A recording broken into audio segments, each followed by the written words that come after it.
Hello everyone and welcome back to my channel, where I talk about vampires, werewolves, and other supernatural creatures. I've seen some comments saying I don't cover enough werewolves, so today we have our second werewolf-based video in a row. Before, we looked at the top 5 strongest werewolves, and today we're gonna look at the best transformations. The change into a lichen is always a terrifying moment, when one loses control over their own body. Just like vampires, werewolf movies have been evolving for around 100 years, so we've gotten to see many different takes on the transformation. Before we get into the first werewolf, I want to tell you guys about the Vampire World book series. Humans are almost extinct. The cities are empty and overgrown. Why? It's been over a century since the humans lost the battle against the vampire threat. Dangerous, feral, bloodthirsty creatures that stop at nothing to feed.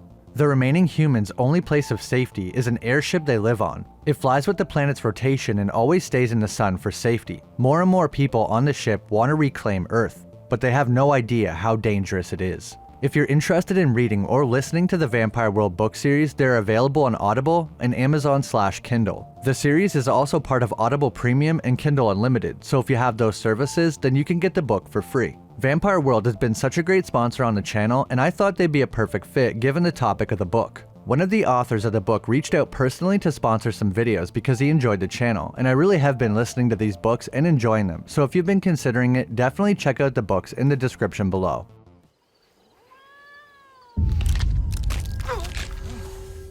The first transformation I want to talk about is Hemlock Grove. These werewolves were created by witchcraft. We know they've existed for centuries and possibly much longer. There are 3 ways to become a werewolf in this series. You must either be born a werewolf, get bitten by a werewolf, or drink water taken from a werewolf's footprint on the full moon. That's a new one. Their transformation is a terrifying one. The transformation starts with bones breaking and the body jerking around.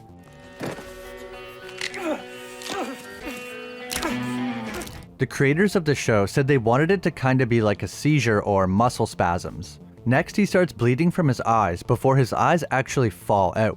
I thought he was gonna look up with no eyes, but they've actually already been replaced by a different set, the eyes of the wolf. The paws of the wolf then begin to come out of the hand with the claws piercing through the middle of the fingers. The skin on his back begins to split, showing the wolf fur underneath. So the wolf is quite literally breaking out of his body. Next, some sharp teeth grow and some of his other teeth begin to fall out. The little things like showing the teeth hitting the ground is a nice touch. Then perhaps the most terrifying part. The wolf head begins to break out from his face, splitting it apart, and you can see him wincing and closing his eyes in pain as this happens. You can also see some of the teeth still falling out and then some new ones regrowing in their place.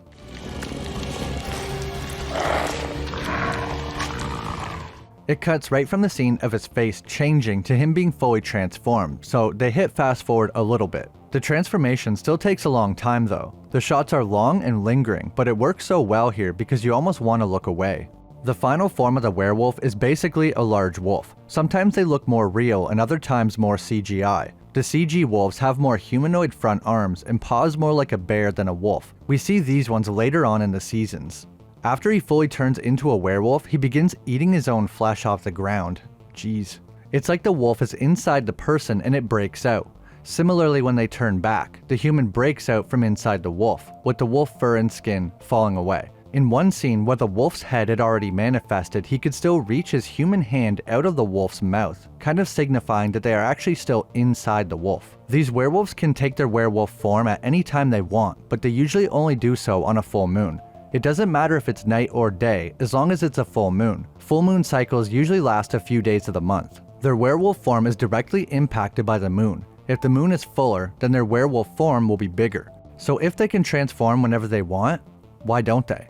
Well, this is because if a werewolf turns when it's not a full moon, they risk becoming insane, and their transformation will be unstable. This condition is called werewolf. Anyone who suffers from this condition has white fur in their wolf form, and if they can take a human form, their hair will also be white.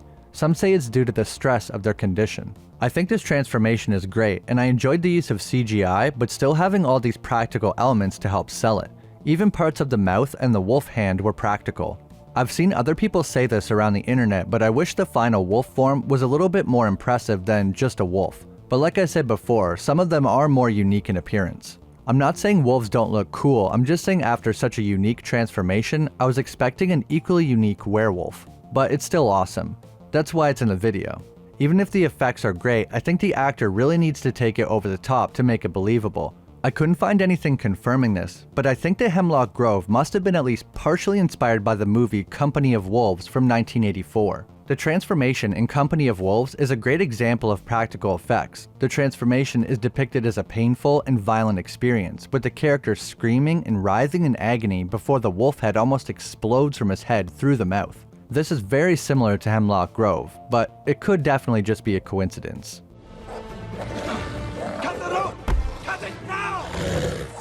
The next Lycan transformation I want to look at is Valken Valerius from Van Helsing. He is turned by a werewolf that him and his sister Anna were trying to capture. One night he returns to warn his sister about something, but he doesn't get a chance to before the full moon shows itself again. Valken starts grunting in anger and pain, flipping the table nearby with insane strength. He then backs up to the wall and then starts climbing up the wall backwards. This is where the actor really put in work selling it. I have to say the sound design of the voice becoming distorted is also pretty well done. While still defying gravity, he begins rolling around on the wall, growing in size and pulling his human skin off to reveal the fur underneath. And I think this was one of the first transformations that did the whole tearing the skin off to reveal the fur.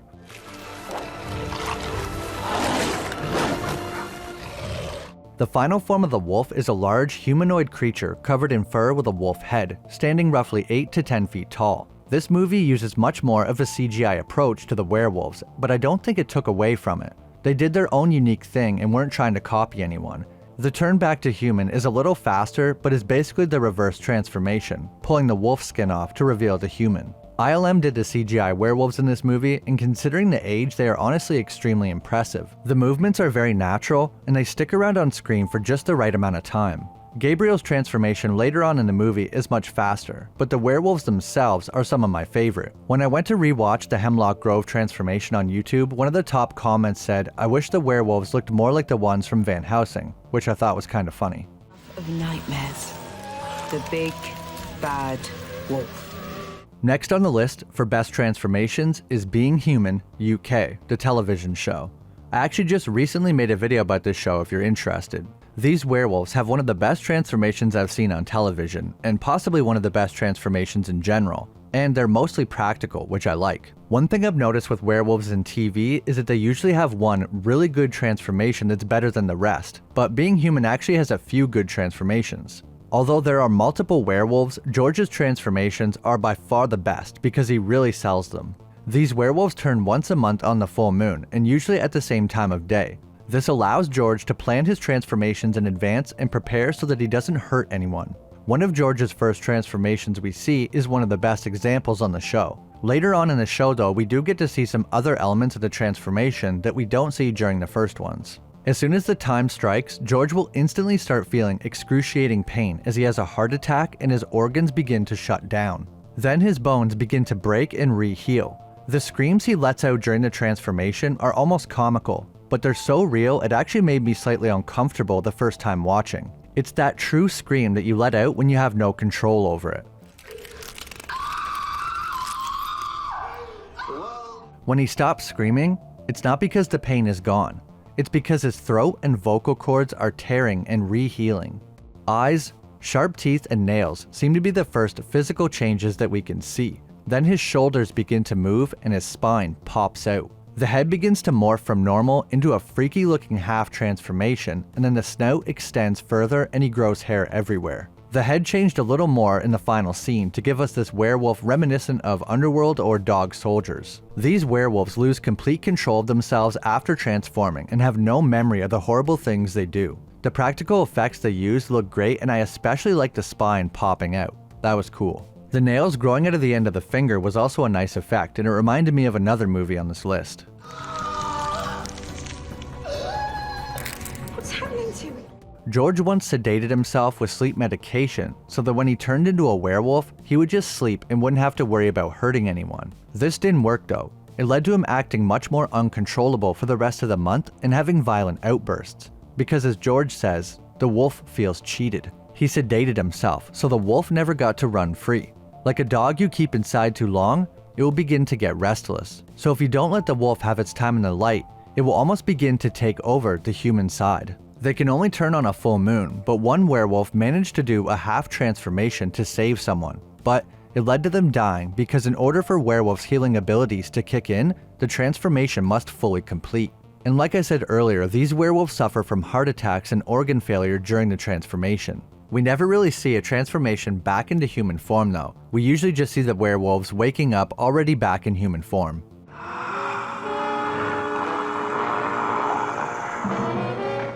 The next transformation I want to talk about is the Howling.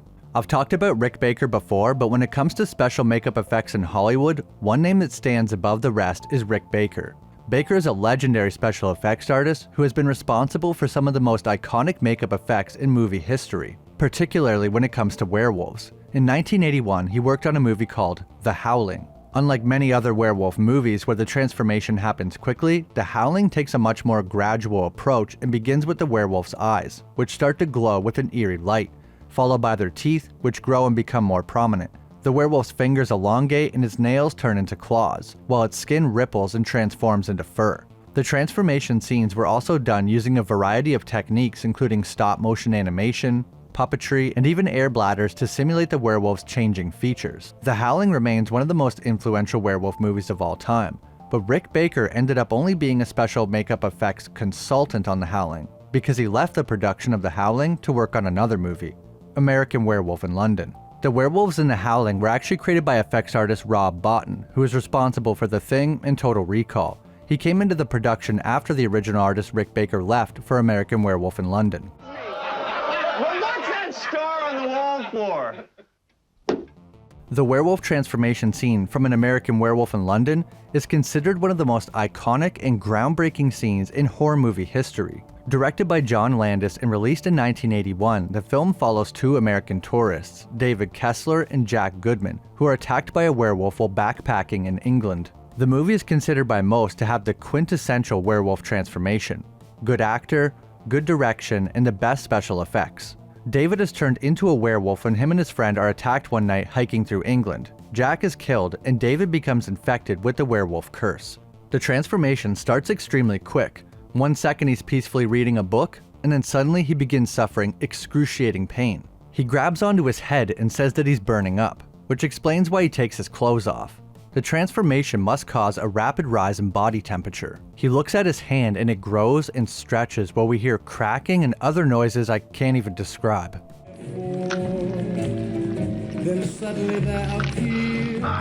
The way that he shakes and the look on David's face says 1,000 words. His teeth begin to change and hair grows all over his body. He drops to the ground and his spine and back begin to move and reform. He rolls over and writhes in pain as his torso grows and stretches in length.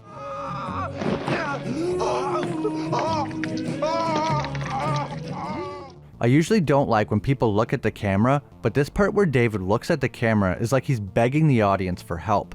Like he knows you're watching him go through this. His face grows into a wolf-looking snout, and he shakes, or almost vibrates as this happens, making it look more violent. We then get a final shot of his full body changed, but we don't actually get to see the face of the creature until later, which is a really unique design that hasn't really been replicated since.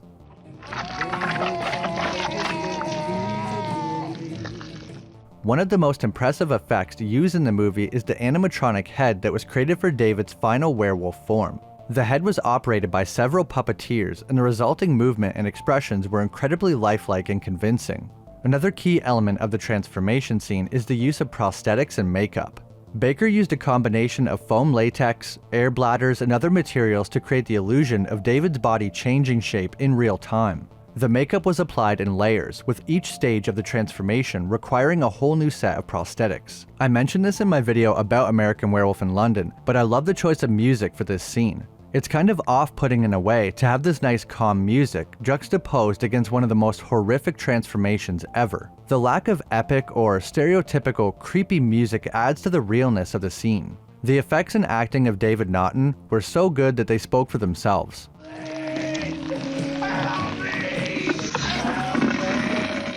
I had to rewatch the transformation scene on YouTube while making this video, and when I did, I went down to read the comments, and this was the top one. Fun fact, this scene was improvised. He actually turned into a werewolf and the director loved it so much, he decided to keep it in.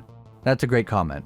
Overall, the werewolf transformation scene in An American Werewolf in London is a masterclass in practical special effects. The combination of prosthetics, animatronics, makeup, and lighting create a visceral and unforgettable depiction of a man becoming a monster. Even today, over 40 years after the film's release, the scene remains a testament to the power of practical effects. It's not about how gory or how over the top it is. It's about how visceral and real it is. Can you imagine that happening to you?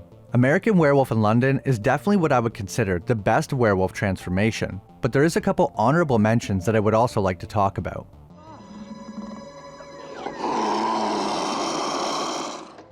The 1985 horror comedy film Fright Night features a unique and memorable change into a wolf. We don't actually get to see Ed turn into the wolf. He just exits a room and he's already turned into a full wolf form. Something I found interesting about this transformation was that turning into the wolf form was very quick.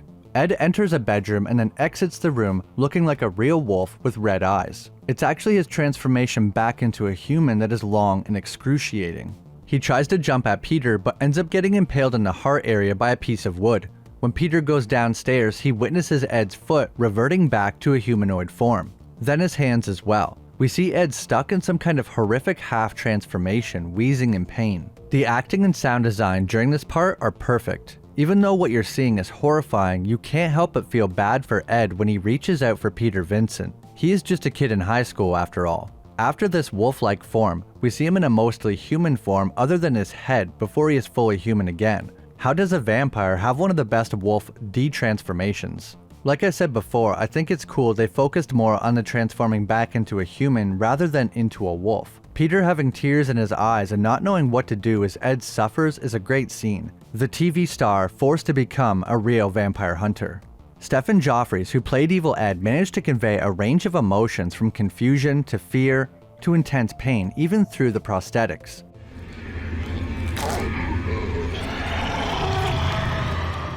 One last honorable mention is Ginger Snaps. It's a horror film that tells the story of two teenage sisters, Ginger and Bridget, who are fascinated with death and the macabre. When Ginger is bitten by a werewolf, her transformation into a creature of the night becomes the focus of the film.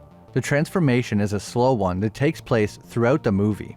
That is, until the final part of the transformation. This part is much more violent, with the person taking on a quadrupedal wolf form with ratty, almost patchy looking fur. This movie definitely feels inspired by older films, and the effects look great in this dark environment.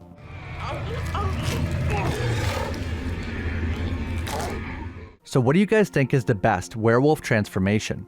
In my opinion, American Werewolf in London still holds the title for the best. The combination of Rick Baker's amazing work and David Naughton's acting were a perfect match. Would you guys agree, or do you think another Lycan deserves the top spot? Let me know in the comments. I'm also curious if you guys know of any awesome transformations that I haven't seen or didn't include in this list. If there's some really good ones out there that I don't know about, maybe I'll have to make another video like this. If there's any movies, TV shows, or video games you want me to cover, let me know. If you enjoyed, leave a like, and don't forget to subscribe if you haven't. It helps out a lot and I really appreciate it. An extra thanks to my channel members Roderick, Steven556, Owen Wildish, Joseph Roman, Awesome Pea Shooter, and Jason Miller. Your support means a lot. Thanks so much for watching, and I'll see you in the next video.